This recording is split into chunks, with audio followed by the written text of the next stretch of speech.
Hey, everyone. Welcome into another Mental Game podcast. Sam Brief here with you from the home studio in Chicago. And maybe you're hungry. Maybe you're not. Maybe you're going to eat later. I hope you do. This is going to be a food-focused episode with Leslie Bonci, who is among the smartest and most qualified people in the world to talk about food. Because whether you want to accept it or not, food affects how you think, how you feel, and how you perform. Of course, you know that what goes into your mouth affects everything below the mouth, right? Like your stomach, your gut. We know that. But it goes up too. And that's one of the first places Leslie starts in this podcast. How you feel affects how you eat, and how you eat affects how you feel. I said she's really qualified. She serves not only as a nutrition consultant for teams like the Kansas City Chiefs. She's worked in the past for the Pittsburgh Pirates, Steelers, Blue Jays, Nationals, in the WNBA, and more. But she's also the owner of Active Eating Advice, a nutrition consulting company. And as I'm talking to her here in late August, she's about to hop on a plane to Singapore with a ton of important presentations involving the National Dairy Council and some more of her clients. So she's written books. She's taught some of the best athletes in the world how to eat. And in this podcast, she teaches me and you how you can eat to optimize your mental health. So I'm super excited, not just to grab some lunch right now, but also for you to listen to this podcast with Leslie Bonci. So the podcast starts in 3, 2, 1. And it's a delight to bring on Leslie Bonci to the Mental Game podcast, catching her just a couple days before she flies off to Singapore, recording here in late August. Leslie, welcome on. Thank you for having me. I am so excited to be here today and taking a deep dive into that intuition we can gain from what's in our kitchen. How about that?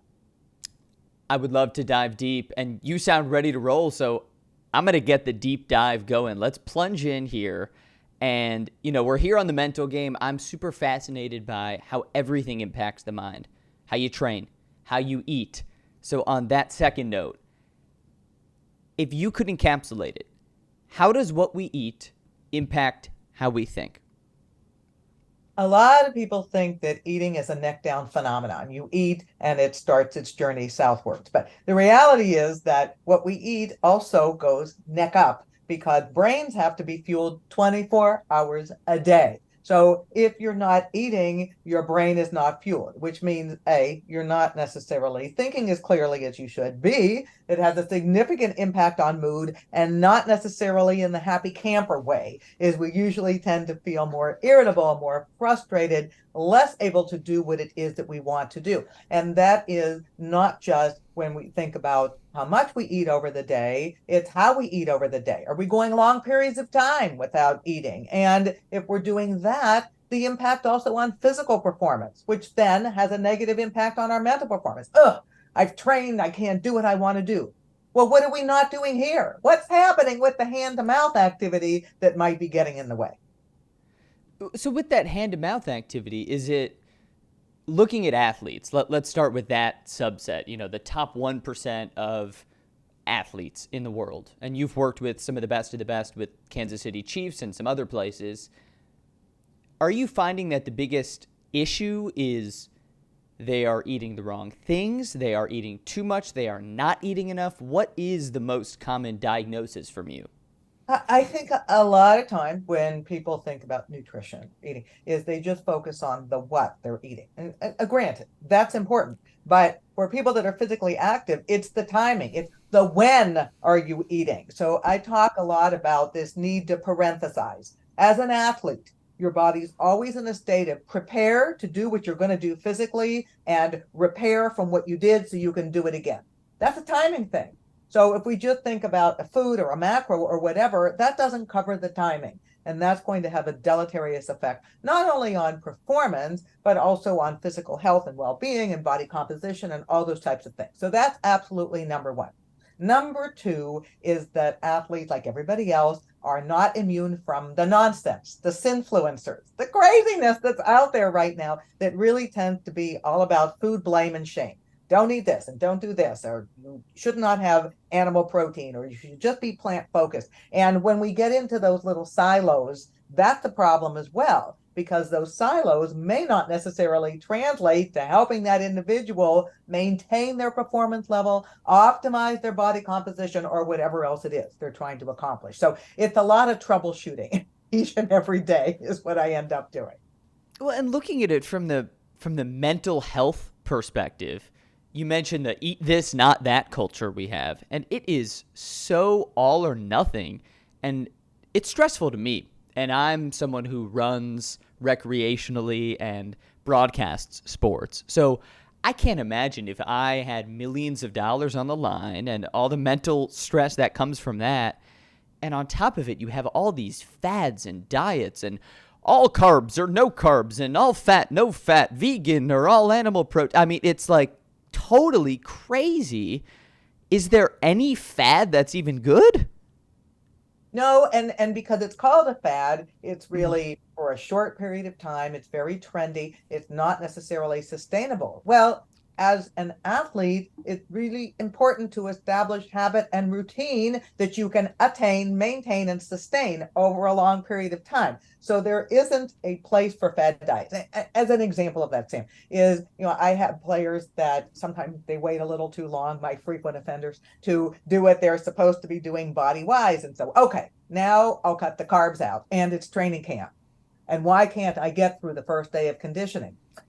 Let me see. Well, maybe because you didn't eat the foods that have energy in them. So I think people think it's so simplistic. Well, I'll just eliminate this and I'll be fine.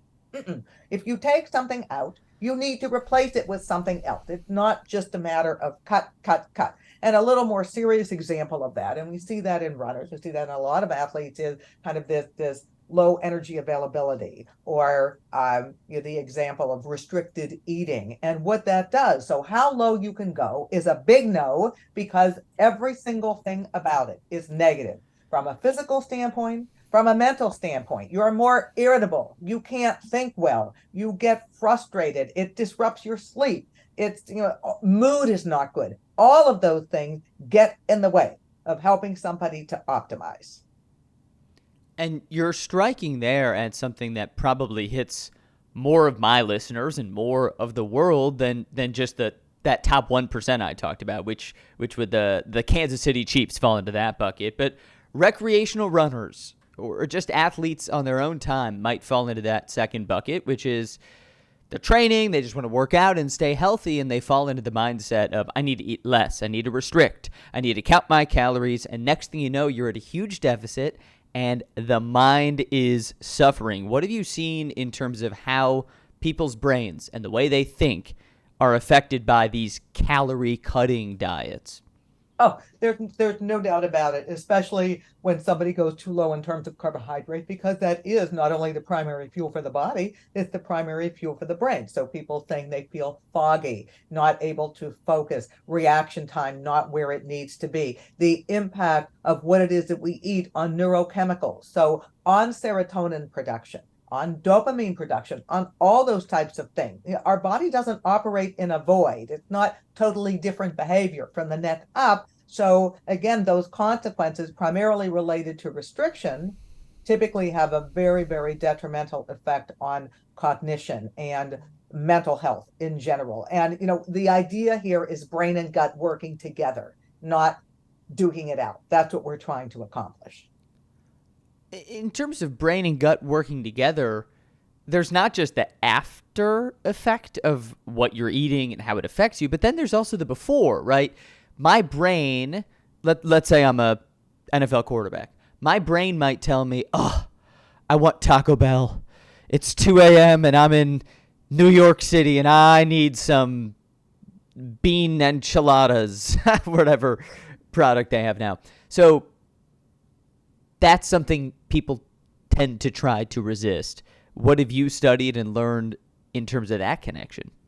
Well, and certainly I think this assumption it's mind over matter. It's like, no, it's not that way. Is the matter really has a voice there? And it's not that there's anything wrong with perhaps having a bean enchilada or whatever it is, but we're also thinking about timing a particular food. And is that disruptive to sleep? Because that is also going to impact mental health. So it's a big part of conversation that I have with my athletes, not only about timing over the course of the day, but as the day goes on, is what are your pre-sleep habits? What are your pre-sleep choices? What could be something that could be an obstacle to sleeping well, because all of a sudden now you have digestive distress or something else that's gone on. And so that's why the conversation gets a little more complicated. It's not simplistic, and also why it needs to be individualized to what somebody's tolerance level is, to what somebody's schedule is, to what somebody's goals are. So we can't just write this general, everybody should do this one. No, but I will say that when we look at goals for everybody, including your listeners, is that the idea of restriction in any way, the idea of going extended periods of time without eating, that's not beneficial to the body. Mentally, it is not beneficial to the body. Physically, it is not beneficial to the body from a performance perspective. You're hitting on so many aspects of mental health, because how I perform as a top athlete impacts my mental health. How I sleep as a top athlete certainly impacts my mental health, and all of that really starts with what you're eating and how you're eating. Now, when you meet with your top athletes, and you've, of course, met with the best of the best, what are some of the red flags that you look for when you're just sort of setting the stage for how you're going to work with these athletes?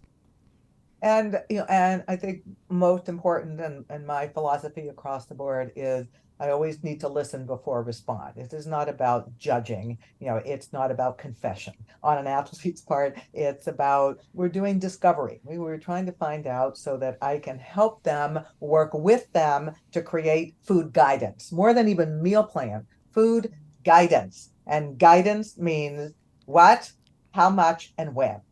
All those things are important. So those are typically what I will ask of all of my athletes, whether they are the surreal or the real, is give me an example of a day. Tell me what you would do from the time you wake up until the time you go to bed. And I ask them very specifically about the time that they eat, what they're having, what they're doing in terms of fluid, when they exercise over the course of the day, because I'm trying to paint a picture. And so once I have that picture, then it's like, oh, well, you're having long periods of time that you don't eat, or wow, you tend to be eating a lot of your intake after 8 o'clock at night. And then I've always asked questions from a performance perspective. How's your strength? How's your speed? How's your stamina? How's your recovery? How do you feel over the course of a week? Not just in one workout, but how do you feel on Monday? Then how do you feel on Friday? And a lot of my athletes, be they recreational, professional, might say over the course of the week, it's like, oh, things take a nosedive. And by the time it's the end of the week, I'm tired. Well, okay. We kind of think back to then what's happening or not happening in terms of eating, so we can start to put A and B together. And those create the ahas. That's what I want to do. I want my athletes to have I didn't think about it. So I'm telling them what to do. I'm planting the seeds for them to think about, well, I've been operating this way and it's okay, but I'm not as fast as I want to be. I'm not as strong as whatever it is. And so, all right, now we've identified a problem. Let's try and fix it. The problem is not, Sam, for my players to be in the weight room more. They can't be. Or to have longer practices. They can't be. That side of the equation doesn't need to change. It's the other sides are, oh, I find I'm not sleeping well, but I eat a huge amount of food right before I go to bed. Okay, then your stomach wants to have a fiesta when you're ready to have a siesta. Now that doesn't work. And so, right, these little judgy things. So and not around blaming, but just about moving things around. So I will say my philosophy overall is I like to tweak. It's not overhaul. Nobody wants to hear that, is you have to take away everything you eat. But that's what fad diets do. Like, no, let's work with what you have and let's try and do a little bit of rearranging and modification. You got me with that fiesta siesta thing. Oh man. Well, I was in Spain when I was in college. I studied abroad in Barcelona, and I went to class, I fiestaed, and I siestaed. So I can relate to that. But, and along that particular point, right, because there are a lot of countries of the world, they don't eat dinner at 6 o'clock at night. Yeah. A lot of my collegiate athletes, most of my female athletes, is their practice time is after the men, good or right or wrong, it is that way. So the soccer team might not be on the field until 8 o'clock at night. Oh, you can't eat after 7. Whoa, you have 2 hours to practice. You do need to eat afterwards. So again, there's like all of these crazy messages of the food rules, what I would say, or the food duels is what they are. Like, we need to get away from that, and we need to rewrite that script, and we need to personalize that and customize that to whatever the goals are of the individual. That's really what it is that I do. I would consider myself the GPS of nutrition and dietetics. It's, here it is, and we're just going to script that route a little bit differently and program it. So I am like their sassy app. That's my goal, to be their sassy app. So I love that. You are the GPS, right? You're trying to find that faster route available to peak mental, physical performance. And you must have some athletes who are really off course. And I'm curious about some individuals here. And I'm not asking you to name names. I know that you can't do that and don't want to, I'm sure. So any case studies that come to mind of just someone where you sat down, you did this initial consult and said, holy crap, in your mind, of course, like, this is wild. How is this athlete operating at the level they are, because they are eating like SHI? Yeah, and sometimes, unfortunately, the holy crap just kind of comes out.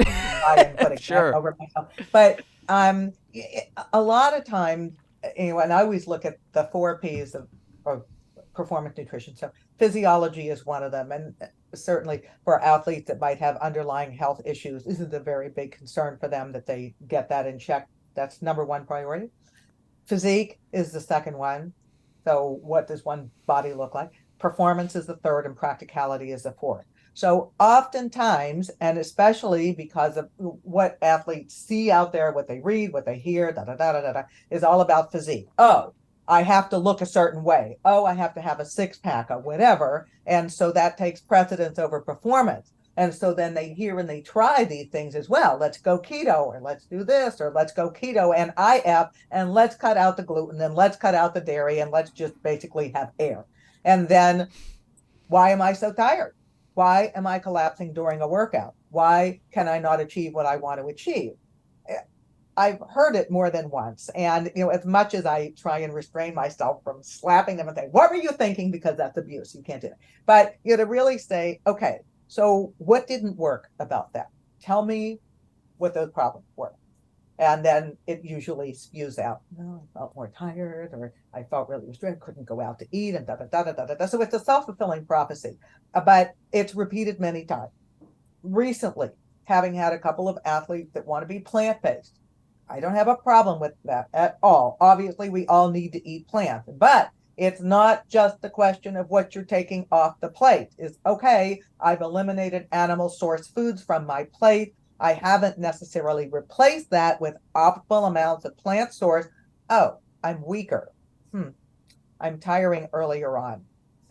I just don't feel as good as I should. Oh, I'm getting ill more often. Light bulb, and there it is. So not making somebody feel bad, but it's just, again, because we want to make it overly simplistic. Well, just take this away and things will be fine. Or just eat meat to the exclusion of all else and things will be fine. No, they won't be fine. And when there's a lot on the line, whether it is trying to make a spot on the team, happening today all over the NFL, is cuts are being made as we speak.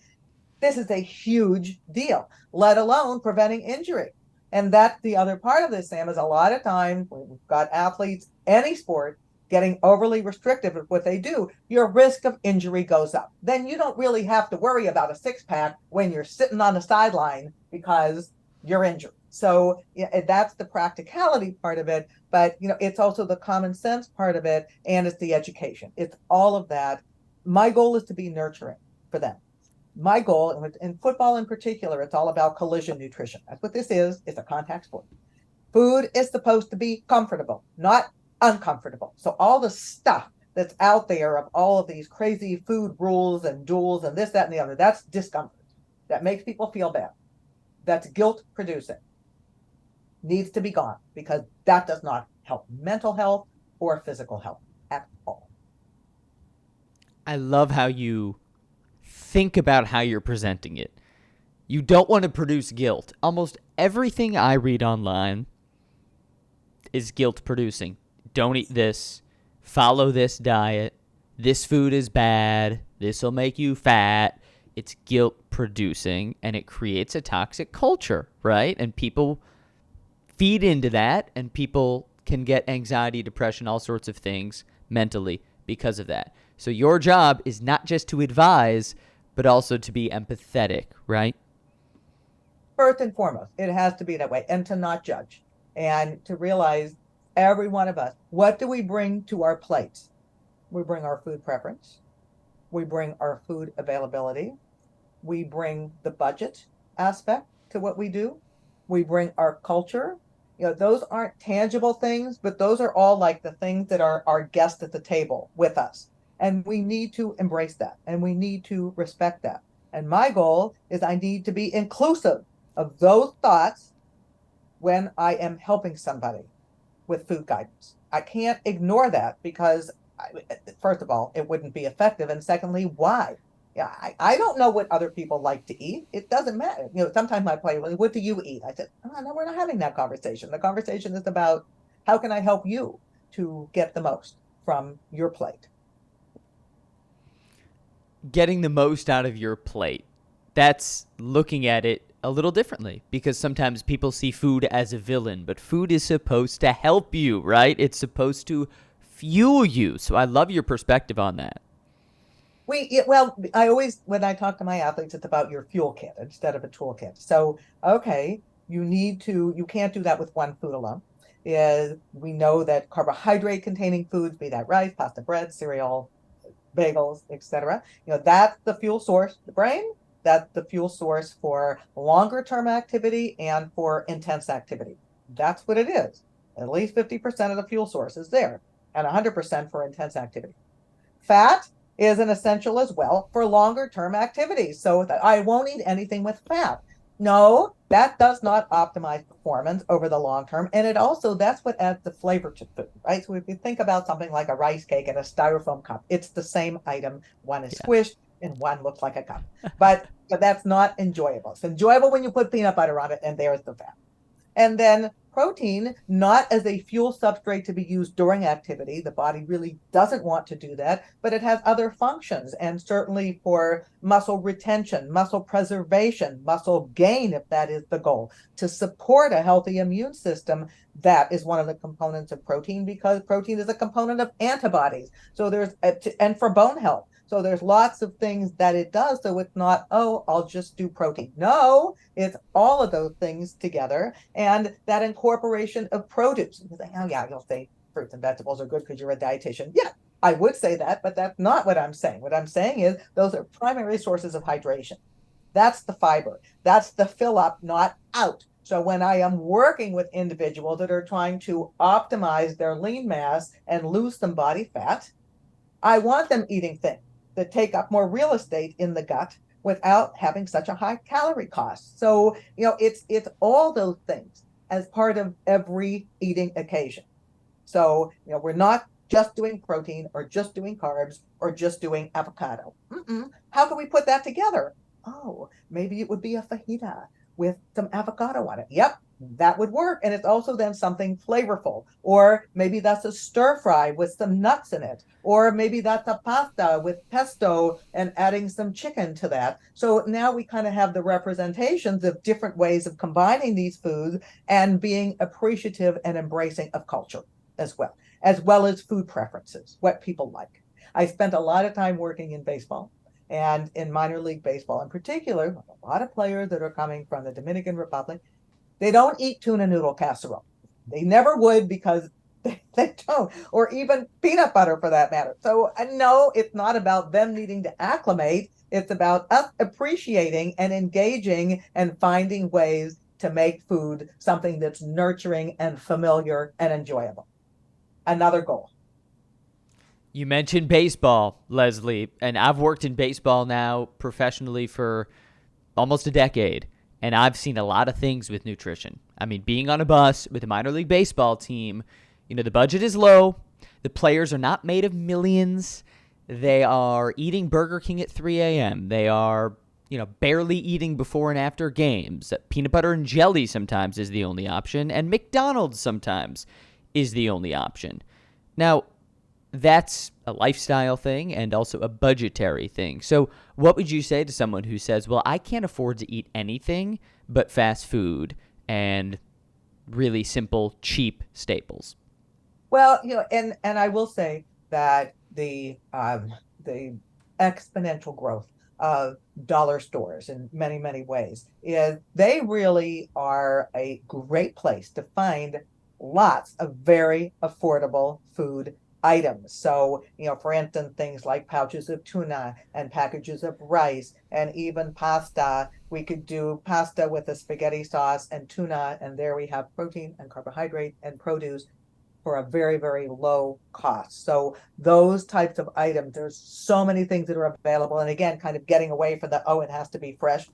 If you have canned or frozen, when it comes to produce, it works very well. If the tuna is in a can instead of the ahi, that's a fortune in the case, it's still the protein. You're going to get the benefit of those types of things. So I think, and I'd always educate on that, better familiarity with what's around.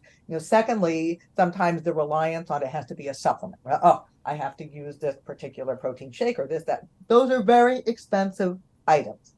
We don't have to do that. Somebody can use non-fat powdered milk. It's a great source of protein and it's very inexpensive to use. Somebody can use peanut butter. Well, peanut butter is a great source of protein. It's not a high cost item. And oftentimes we put a little bit of non-fat dry milk powder into the peanut butter. Now you have a high protein peanut butter. Not that expensive to do something like that. I do my own energy bites and I teach athletes how to do that so that they don't have to spend $3 or $4 a bar, because that adds up to do those types of things. So, some of this is education with grocery store tours, with really learning to be resourceful in a kitchen, appliance boot camp. So you kind of know what you actually can do with your blender or with your crock pot or whatever it is, because it's the affordability is not just about the cost of the food, it's the labor cost. I don't have a lot of time. If you're an athlete, you don't want to be spending a lot of time in your kitchen. So show me some very quick things that I can do. Take one of my favorite things to do with mac and cheese. I love mac and cheese. So we buy a box of mac and cheese. That's a pretty inexpensive item. Some places it's like 50 cents a box, bargain. Add a can of cannellini beans, white kidney beans, puree them, put them in there. Nobody knows they're there. There's nothing green to pick out. It adds more protein. It takes minimal amount of time. And now you have a high protein, low cost item. Simple. I love that. There are a lot of hacks, and I'm going to share some in the description of this episode. I'll share links to some of your work, Leslie, and also just some tips online, because there's so much out there that is helpful for people who might be on a budget. And that brings me to the next curiosity I've got, which is, let's say you have someone who is suffering from anxiety or depression, and you notice some gaps in their eating or some issues with their eating. What are some strategies with someone who might not be a super high level athlete to optimize their mental health if they really are struggling? So first and foremost it's kind of the same questions of how do you eat over the course of the day? Are you going for long periods of time without eating? And can we potentially make that better? So, somebody might say, I don't want to eat every 2 or 3 hours, and they don't need to. But if they're going longer than 6, that's a little much. And so perhaps, or I don't have time for a regular lunch per se. Okay, maybe you're having part of your sandwich around noon, and maybe you're having the rest of it at 3 in the afternoon. It's the same amount of food, more strategically divided over the course of the day. If somebody is not necessarily eating at regular intervals, maybe that they're not hydrating either. And brains have to be hydrated. They do. So, are we doing that appropriately? And, that's a relatively easy fix. It's not for somebody to go from 0 to a gallon in one day. That's not comfortable. But, I drink maybe 1 glass of fluid over the day. Maybe we could add a glass into each meal. That would be an improvement in the right direction. So sometimes it's more about the habits than the actual food items as the first step, because the habits is really what will add to the sustainability over a period of time. We could swap out what we eat every single day, but the habits are important. And then even this idea of something people have, oh, it has to be a major production with eating. No, it doesn't. Or the people doing the judging thing. This is good and this is bad. And I shouldn't eat anything out of a box. It's like, cereal's in a box? How else are you going to buy it in the grocery store, for heaven's sakes? It's like, I just want one flake. It doesn't work that way. Bread is in a bag because that's the way that it is sold. So we kind of have to get over that nonsense and think about what's going to be comprehensive for us within our culinary ability, within affordability, within availability. All three of those things important. You've been a nutritionist, dietitian for the Kansas City Chiefs. What is something that someone like me might be shocked about regarding the diet of an NFL player? And I also worked for the Steelers for a long time too. I think that people still believe that, wow, these players are sitting down to like 5 steaks at a time. Like the portions are enormous. Well, maybe aside from lamb chop day, okay. But other than that, no, they're not eating huge quantities of food, and especially not, oh, I eat 10,000 calories a day. Tell them, I can trust you, they don't, because I'm with them and I see what it is that they're eating. And for the Chiefs, they have practice in the afternoon. They don't eat big volumes of food before they get on the field because that truly would be a recipe for a disaster. It would be the first thing. The second thing is that my players really enjoy fruits and vegetables, which makes me very happy. The majority of them consume fruit and vegetable on a daily basis as part of every meal. Not necessarily in a smoothie, although some do, but because it's on their plate. Broccoli is a big seller for the Kansas City Chiefs. They love it. Fruit is always there to grab, and usually it's cut up, so it's an easy grab for them. They eat those foods, and not because they would say, oh, I know it's good for me, because they like it. That's why. And certainly it does provide the benefit of the phytonutrients, so those potentially anti-inflammatory properties that are in food items, as well as a source of hydration. 3 is not a lot of desserts, and it's not because we play food police. We don't play food police, but we just don't have those things there as regularly because the goal is to create an environment that really resonates this aspect of performance eating. So if somebody's goal is, I'm trying to increase my mass, I'm trying to decrease my body fat, I am trying to decrease inflammation, I am trying to recover from injury, I am trying to keep brain and body engaged, they will find anything they need within that cafeteria to help them achieve those goals. Fruit and vegetables are good. Like, that's the thing that I've, in focusing more on my nutrition, come to realize the most. It's like once you start incorporating those more, I'll sometimes crave broccoli. I'll crave an apple. Like fruit and vegetables are good. It is sustenance, and it can taste so good. Okay, Leslie, so we're going to finish off with a little rapid fire segment because I want to help my listeners out. We have such an amazing resource here in you, and regardless of whether it's connected to the mental game, I want people to eat smarter and better. So you ready to let it rip? Let's go. Okay, question number 1 is, let's say I'm not an athlete practicing late at night. Can I eat late at night? What the studies have shown is that, by the time the day is done, either you've had enough to eat, you've not had enough to eat, or, you're over what you need to be. But the issue is more about waiting until the end of the day and then starting to eat, because then you are uploading the day and you might not necessarily sleep well, and you probably won't have the energy you need during the day. Can I drink alcohol, or is it a no-no? The issue with alcohol really is about quantity of, and the biggest issues are, for instance, if somebody gets drunk. For some people, that might be 2 drinks. For some people, that might be 5 or more. But getting drunk can actually set your body back 14 days. It's huge.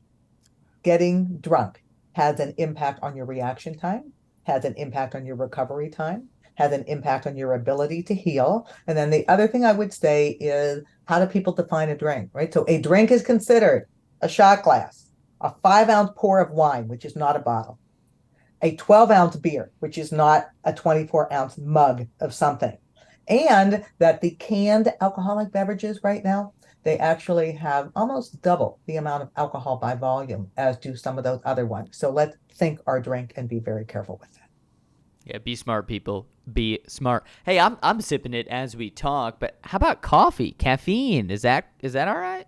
You know what? One of the things about caffeine, it is a stimulant. So unlike when people say it's a source of energy, it has no calories. So caffeine cannot be a source of energy, but it does make us focus. It might help with our reaction time. It makes us more alert and ready to roll. Biggest issues with caffeine, safe level of caffeine for adults, 400 milligrams a day. And realize that's pretty easy to do with the 5-hour energy shots, the energy drinks, those types of things have a lot of caffeine in them. Secondly, the half-life of caffeine is about 6 hours. So let's say you drank something with 400 milligrams of caffeine at noon. That means at 6 p.m., 200 of those milligrams are still going to be in your body. Thinking about baseball. Pounding that caffeine at night, I'm not sleeping. Why is this? I'm surprised because there's still caffeine in your system. Okay, I'm doing a workout. How soon before the workout should I be eating? How soon after the workout should I be eating? And what's a mistake that I might be making in terms of how I manage my workout nutrition? So when we think about workouts, and let's define that by the intensity and the duration of the workout. So if somebody's going to be working out apart from a time that they're ready to eat a meal or have eaten a meal, and it's at least an hour or more, then we're probably looking at 1 hour before having something, both food and fluid. With fluid, it's 20 ounces of liquid 1 hour before because it takes an hour for that much liquid to leave the body. That's a standard size water bottle. In terms of the amount of food, it's no more than the size of a fist. No need for a platter before you exercise because then it's sitting in your gut and you're uncomfortable and you can dual duty, right? So we could do something like a smoothie that's food and fluid together. That would work. Before exercise, the goal is to keep the fiber intake lower so it doesn't cause GI distress and to keep the fat intake lower for the same reason. And to realize you got to have some carb there. This is not just a chicken leg and call it a day. On the backside, we're looking at doing something a little closer to the time that we're done. It is a post-activity eating occasion, not a meal. It does not have to be a meal. It's like a snack. So again, looking at about fist size, that would be the volume that it could be. So just like a little teaser and getting in the fluid. Minimally, it's going to be about 20 ounces of liquid as soon as we're done with exercise. And depending upon how much we've sweated out, we might need to have more than that. What we're looking at in the immediate period of time after exercise, both some carbohydrate containing foods as well as protein. Both of those things are going to be critically important then to start the recovery process. That's why chocolate milk has been so popular. One-stop shopping. It's fluid, it's carbohydrate, it's protein, it tastes good, it's available, it's affordable. All of that works. Or if somebody says, I don't want to do that, maybe they want to do a bar. Again, not a low-carb bar. There needs to be some carbohydrate in that bar that somebody chooses. Even half of a PBJ, not even the whole one, that works really, really well if we want savory, looking at something like a couple strips of beef jerky, some pretzels, and some water. Any of those things would work well. In terms of breakfast, I've heard everything from breakfast is the most important meal of the day to, oh, I fast. I don't eat till 5 p.m. What do I do with breakfast? So when we think about breakfast, we're basically splitting that word break fast because most people are not eating overnight. So truly your body is on empty at the beginning of the day. Your brain is on empty at the beginning of the day. There have been lots of studies that have looked at the importance of fuel in the morning on cognitive functioning. So A, for that. It's more than just coffee alone, because remember, coffee doesn't have the calories in it, so that can't be the replacement for a meal. It doesn't have to be something enormous. If somebody said at the bare basic level, I'm grabbing a banana. Okay. Ideally, I do think it's important to have some protein in the morning because we're looking at not going long periods of time without protein, so we stay more in protein synthesis mode versus breakdown. Yogurt, all right, that's an easy in the morning. A smoothie is something easy in the morning. An egg in a mug, so you don't even have to dirty a pan. That's an easy in the morning. A lot of people do overnight oats. You don't have to do them the night before. You can do them 5 minutes before you're ready to eat it. But if you do it the night before, then into the refrigerator with a spoon into your mouth and you're done. So something. Doesn't have to be a big production, but it really should be something within 1 to 2 hours of waking up.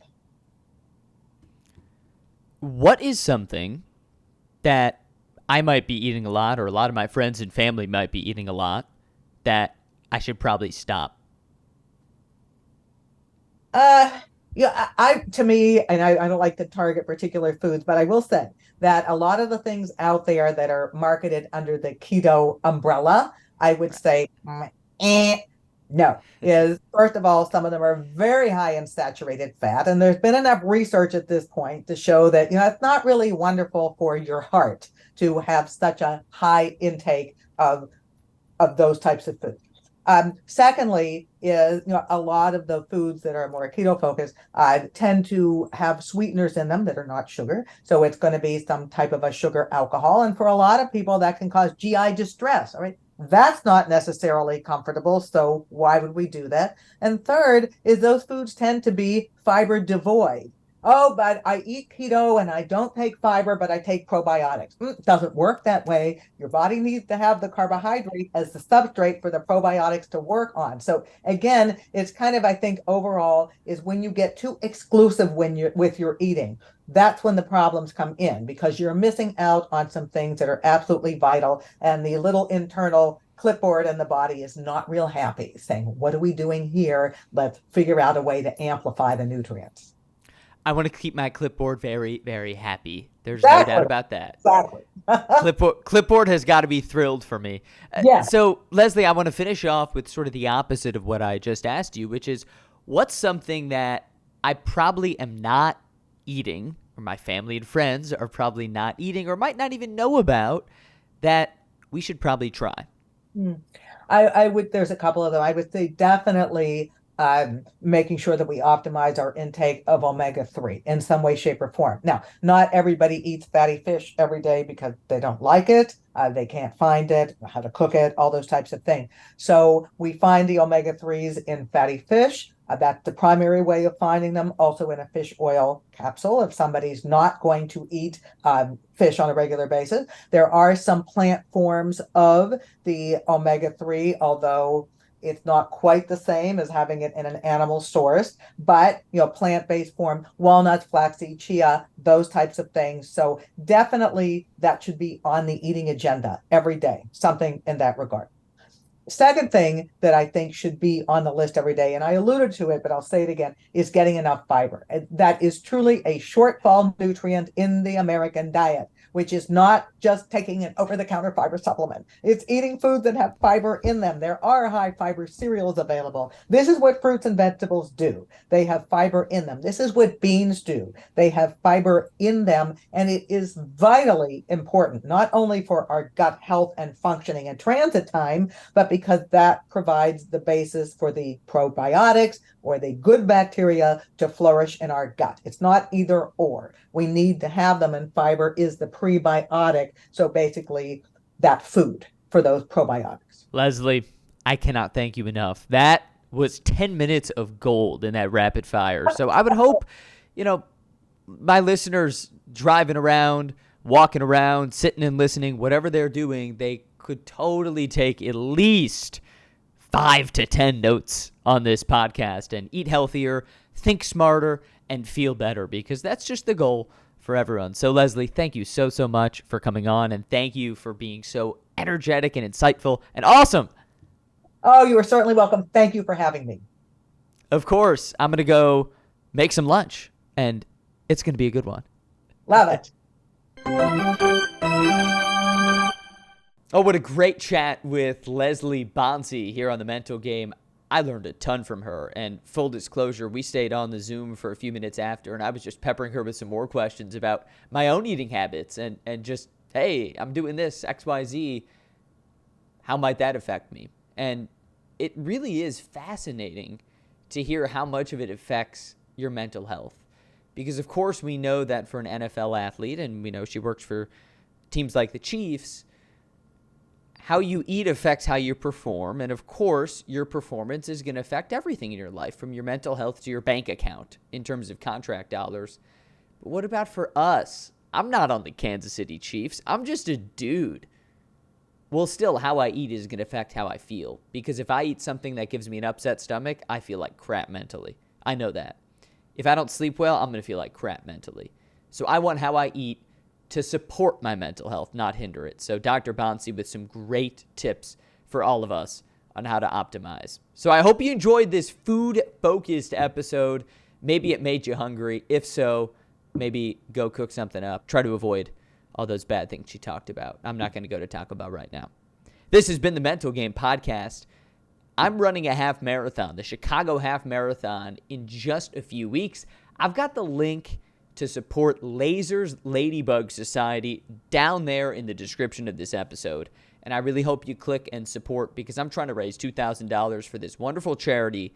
Again, Lasers Ladybug Society, they're raising support and educational programs for mental health all over the country. John and Renee Laser are two of the best people I've ever worked with, and I hope you help support them as I run like hell around Chicago. So please support us, and thank you for supporting and listening to The Mental Game. As always, I'm Sam Brief here from Chicago, and I'll talk to you next time. Make sure you take care of yourself and others, and adios.